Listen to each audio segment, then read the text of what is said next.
Yo, still Bills, what's the dizzle, man, bro? Peep game, bro. I want to talk about where y'all get these figures from. Where y'all get these figures from?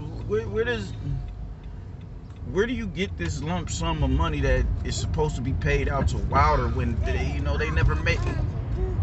Where do you get? How do you pull $80 million just out of thin air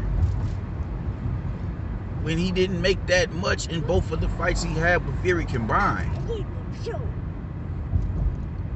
Where you get 40 M's for Demetrius Andre to fight Canelo? Like, where's these offers coming from?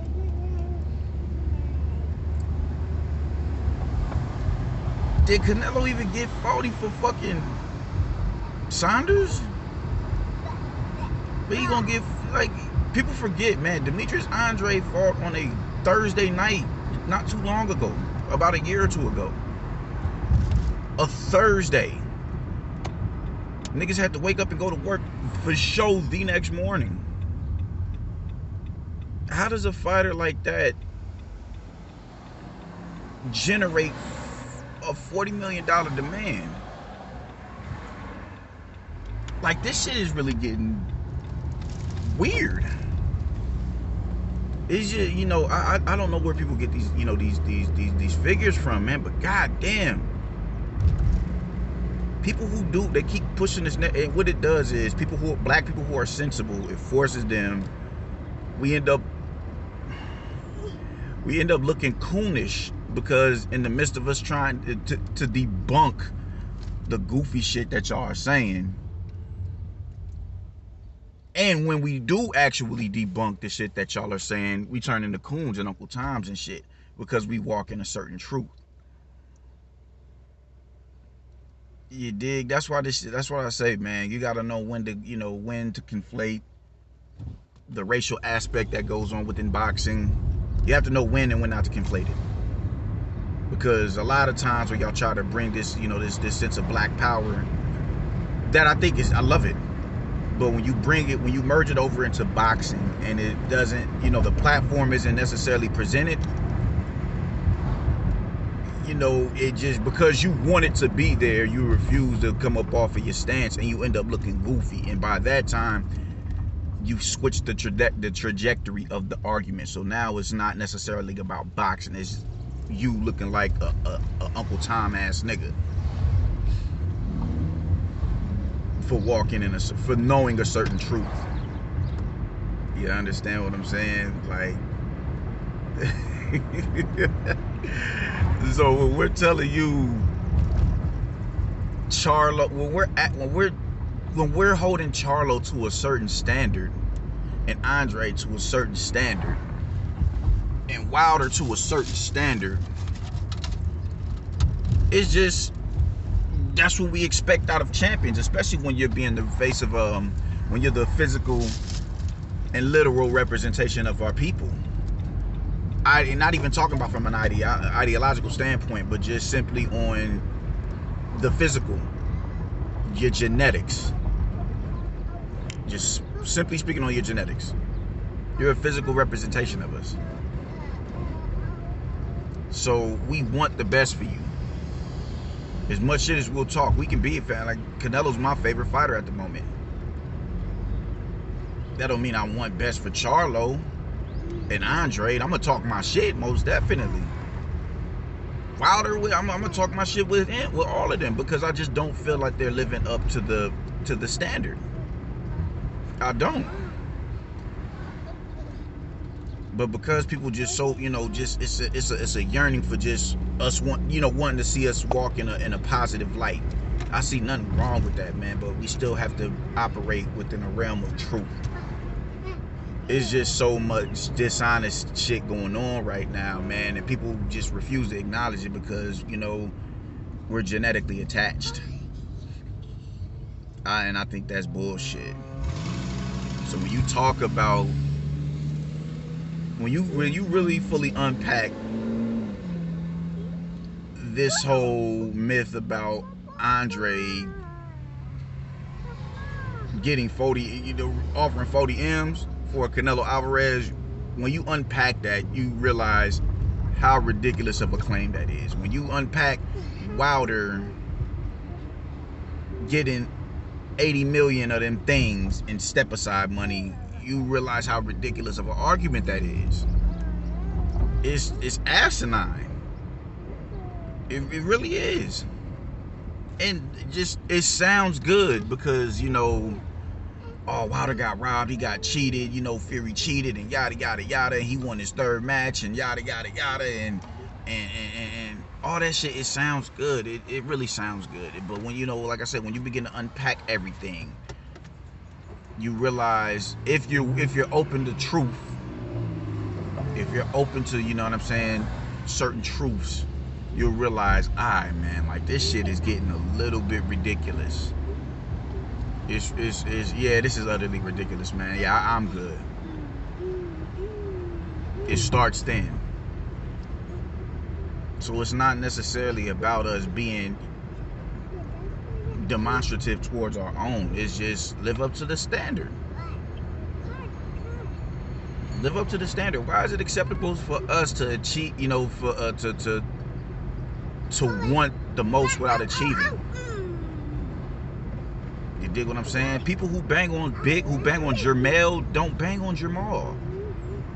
Why? Because look at what Jamal, look at what Jermell is doing. People who bang on Jamal don't bang on Jermell. Because look at what Jermell is doing.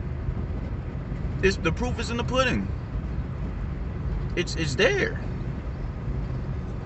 Look at what he's doing. Look at that impeccable resume that he has. He's fighting for the first, you know, for Undisputed next month. Or in, what, is it July? June or July, one of them. Yeah. Look at what he's doing. Yeah. You can't argue against that. You can't find any way to say anything negative about that. He's putting it all on the line. Yeah. For legacy purposes. You can't go against, you can't argue against that. No. I really want us to get out of this mentality that, yo, we you know, we're infallible people when it comes to shit. We do gang goofy shit that needs to be checked. We do gang goofy shit that needs to be checked. I mean, just Devin Haney, or I'll never let no white boy would be, as if Lomachenko is the average white dude. These white dudes today is not what they was back in the day. These cats was coming from Eastern Europe and all that, and Eurasian. These motherfuckers is real. Bivol, Golovkin, Lomachenko, like, these motherfuckers ain't nothing to fuck with. Kovalev, I mean, he was one of my favorite fighters until he came out with that bullshit that he was saying about Andre Ward and Adonis Stevenson. These dudes is real. You can't come in here with that bullshit. But we got to get out of this mentality that just because it comes out of the lips of a black person that is infallible, because that's, you setting yourself up for failure. You got to be critical. This is where critical thinking comes into play. You have to be able to unpack shit in a logical manner. Ain't no fucking, there's no way Andre, like I said, that's a black man. That, you know, he's worth the world. But from a boxing standpoint, there's no way he could amass $40 million. You know, the dude was fighting on a Tuesday. And this is his first step-up fight with Liam Williams. There's no way that's possible. There's just no way. There's no way Wilder was able. Wilder couldn't at a point. Wilder by himself couldn't sell out arenas outside of Alabama. But he's supposed to get $80 million in step-aside money? Like, what? How are you entitled to $80 million, bro? Like, this is, you know, just I don't get how people just don't think. It's not about thinking nowadays. It's just simply about, it feels good to say. It feels good to say, you know, black people saying it, you know, it's a beautiful feeling, which it is, but man, after you unpack it and you see how crummy that shit is, it doesn't feel good after that. Because now it's like, damn, man, like, we look kind of stupid right now. Not even kind of. You look very stupid. Oh shit! What am I doing? What am I doing over here? Damn.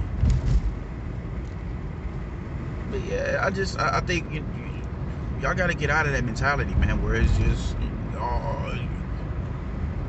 it's nothing wrong with what we say and what we do, is because everything that we've been through, man. You still got to walk in a certain line of integrity, man. You have to having integrity is everything. Having integrity is better than having money in a lot of instances. In most instances, outside of being able to sustain yourself in society financially, having integrity, just being a man of morals, having a moral compass that exceeds all bullshit. It really does. And once you begin to get, flex this moral compass, you will realize we be saying some bullshit. We be saying some bullshit, man. There's no way in hell Demetrius Andre is going to amass $40 million to offer to Canelo Alvarez. I don't see it. I don't see it. I don't see it. Not from no Andre. And there's no way Wilder is owed 80 out of a fight, and step aside money. I just think, let's get back to truth, man. Let's walk in a certain truth. Unless somebody can present some facts to me, I will gladly admit, yeah, I'm wrong. It's 2 left feet. I'll gladly admit it. I will. But I have yet to see it. I've yet to see it. And it becomes problematic when people parrot the bullshit without unpacking it. It just feels good to say 40 million, 80 million. That feels good to say. Because if you can present 40 million, that's my, the brother can bring 40 million to the fight. Brother owe 80 million. That's a good look on us. So you want to be able to, run with that narrative. You want to be able to run with that. But if you have any sort of integrity and common sense, you can't run with it, because it contradicts everything that has transpired leading up to that. So nah, man, that just ain't the move. That ain't the move at all. I think Canelo should take that Andre fight after he gets undisputed, and I think he should fight Charlo as well. But I don't think they're priority. But I do think they're good fights. And I think he should take those fights. So, yeah, that's how I'm feeling about it, man. Y'all niggas gotta chill, man. Y'all gotta chill. Y'all gotta chill with the goofy shit, man. Just integrity trumps all. Remember that. Peace.